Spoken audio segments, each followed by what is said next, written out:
I don't know if you know this story. Last night after I got off the air, we found out that we are now rushing troops into Jordan, a country that is currently experiencing turmoil. Okay, why?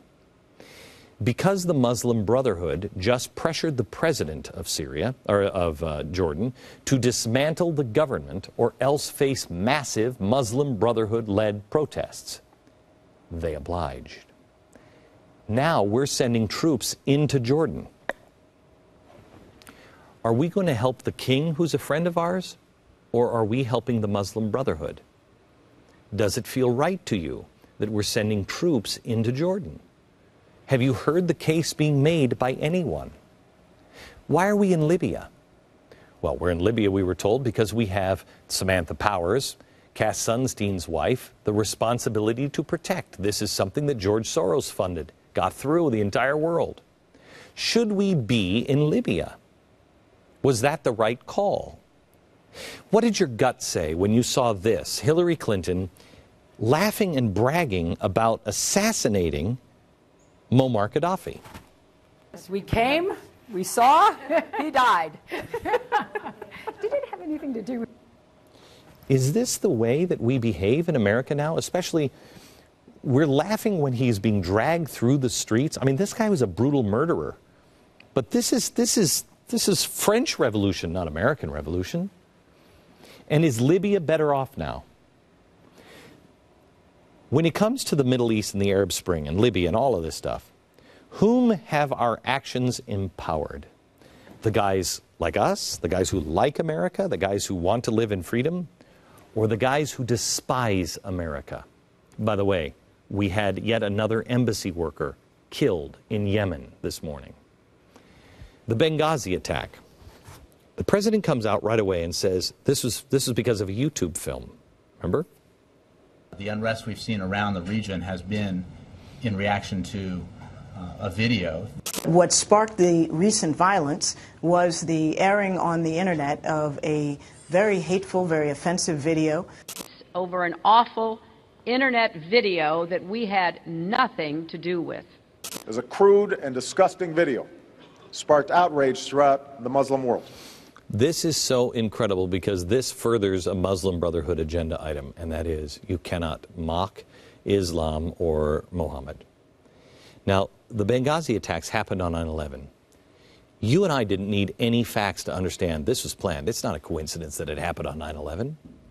The State Department confirmed that Obama was wrong. They knew that night, and yet they went on. Why? Was it just another bad decision? Because I've got more bad decisions. Trayvon Martin.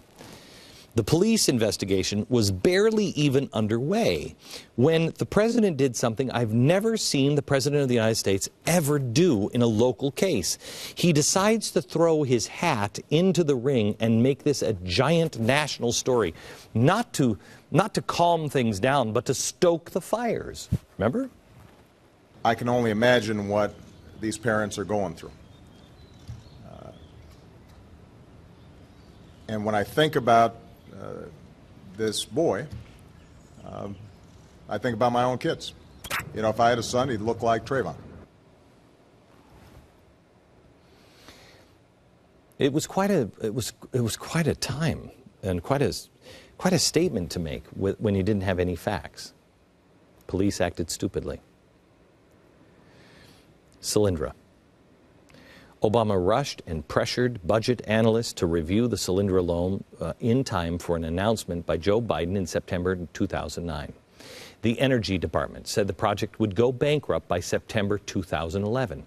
Bush had already rejected this deal, but Obama puts this thing back on. Now, what does your gut say? Is it a wise decision to dump money into something that every analyst said we shouldn't do? Was it a wise decision, or was it driven by politics or, God forbid, something worse? Because was he right on that decision, pressuring everybody, make the loan, make the loan, make the loan? Did it help America or hurt it? Occupy Wall Street is another one where he rushed in to help, to lend his support. He didn't hesitate to throw his support behind Occupy Wall Street right off the bat. I understand the frustrations that are being expressed in those protests. In some ways, they're not that different from some of the protests that we saw coming from the Tea Party.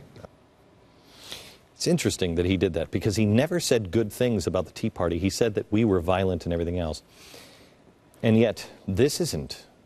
I mean, was he right to praise them?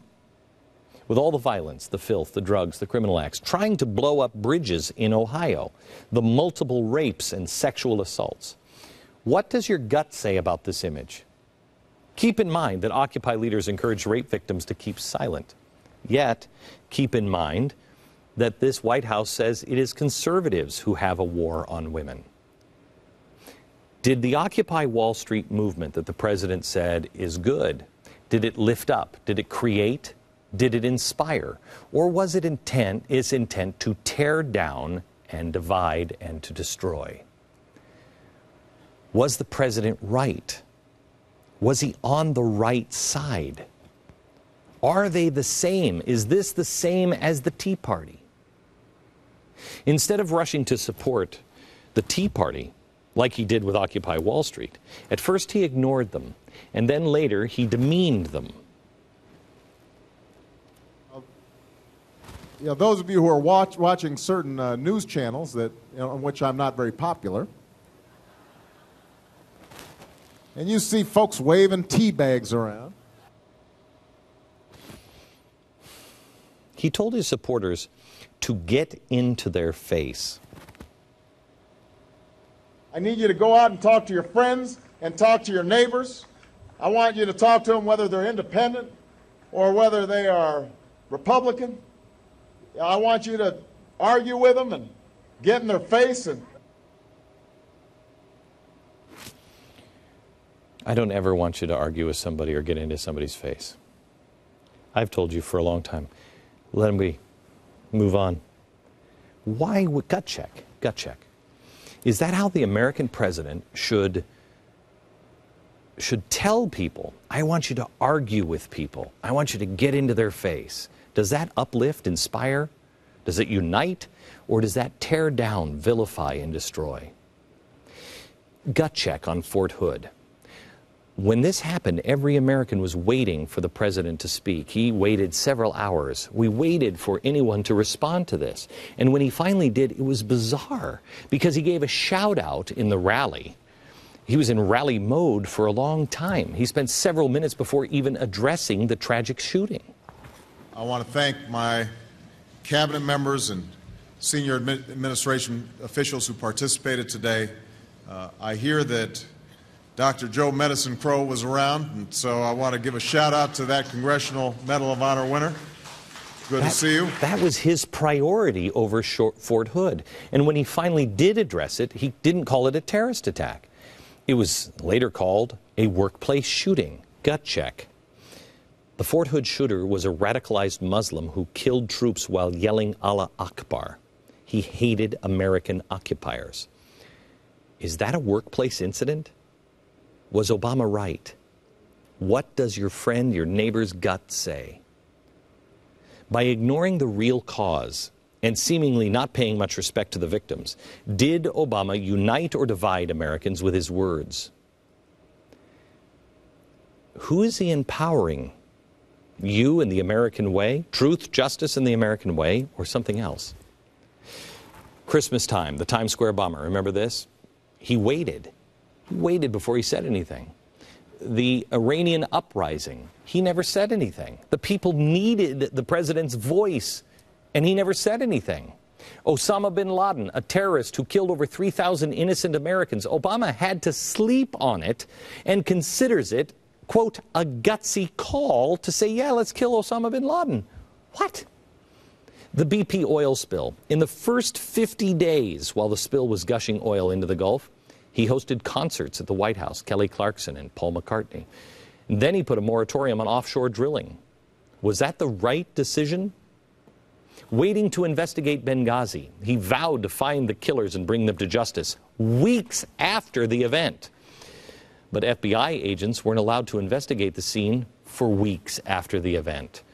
Family of lost loved ones were told outright lies or nothing at all. And when the FBI was finally allowed on site last week, they were only there for 3 hours and then left. Was he right or wrong? Who has he empowered by not investigating? The good guys or the bad guys? I don't think you need to do much convincing. These facts, unlike Obama's, are not evolving. They speak for themselves. Obama is wrong on almost every single critical issue. We can't afford another 4 years. We have to chart a new course, not an old one, not a Bush course, a new one, and restore America to her critical place in the world, the place that the rest of the world is waiting for us to square our shoulders and stand back up and say, okay, guys, we have it. The place where the rest of the world looks for hope.